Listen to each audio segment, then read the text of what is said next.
Oke, disclaimer dulu. Ini omongan orang tolol dan asumsi saya, opini saya. Pak Erick Thohir itu culas, mentingkan diri sendiri buat nanti di tahun 2029 biar namanya dikenang sama masyarakat. Karena hasil kerja keras dia membawa timnas diaspora masuk Piala Dunia. Walaupun perjudian jadi solusinya. Dan pasti seluruh masyarakat tertuju pada Erick Thohir. Terus dengan mulusnya mencalonkan capres atau cawapres di tahun 2029 dengan menghalalkan segala cara untuk mimpinya. Itu juga kalau lolos kualifikasi Piala Dunia. Walaupun tidak ada yang menargetkan lolos Piala Dunia. Tapi ini kan kesempatan dia. Jadi memecat Sintayong dan lebih memilih perjudian. Dan sekali lagi, biar dikenang namanya oleh masyarakat. Tapi kalau misalkan Sintayong bawa timnas lolos Piala Dunia, pasti masyarakat tertuju pada Sintayong. Pak Erick Thohir dikesampingkan.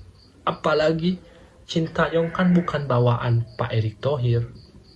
Nah, jadinya menghalalkan segala cara. Nah, makanya pas kemarin pas AFF menargetkan PSSI sampai semifinal doang dan tidak menurunkan pemain diasporanya. Ya karena itu cerdik licik Pak Erick Thohir.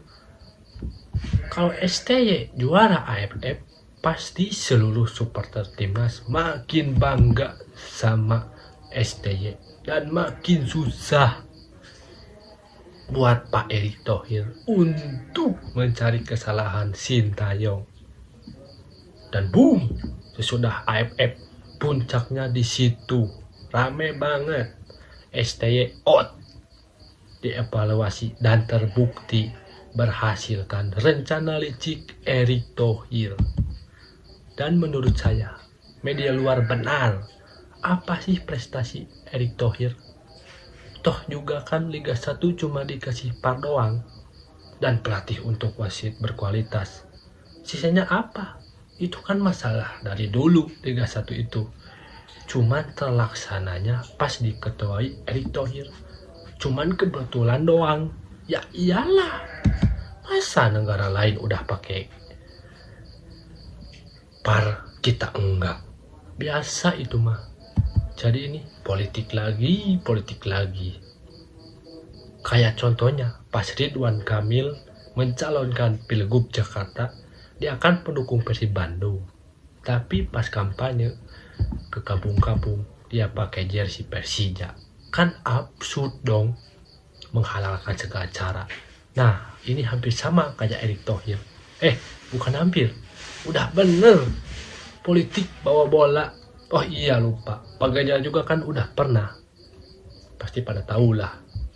Saya juga masih heran sama pemain diaspora plus pelatih. Ini pemain orang Belanda semua.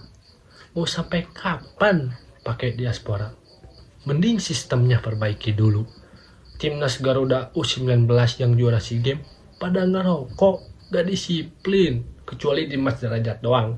Dia kan lulusan TNI, jadi disiplin. Udah bener STY membangun pemain muda lokal kita. Pas kedatangan Erick Thohir satu persatu pemain diaspora berdatangan. Itu kan bukan keinginan Sintayong, keinginan Erick Thohir. Tapi gak apa-apa, mungkin itu melihat negara lain pakai pemain naturalisasi seperti Maroko. Tapi itu kan naturalisasi Maroko berbeda. Tidak kayak Indonesia pakai pemain diaspora. Itu dua hal yang berbeda. Dan juga kalau dilihat dari negara Maroko, kan sistemnya udah bagus. Apalagi akademinya udah menghasilkan pemain berkualitas dan bermain di Eropa. Terus hampir 95% pekerjaannya jadi pemain sepak bola. Lah, Indonesia ngambil jalur cepat. Sistemnya aja belum diperbaiki. Toh juga kan pemain Belanda berdarah Indonesia bukan asli didikan Indonesia. Cuma tahu kakek neneknya atau ibunya orang Indonesia. Udah, itu doang. Sisinya apa? Lagu kebangsaan Indonesia juga maksain ngapalin. Kalau gak maksain ngapalin, pasti di komen dong. Terus mereka itu kan gak tahu adat istiadat Indonesia, apalagi ideologi Pancasila. Saya juga masih memahami.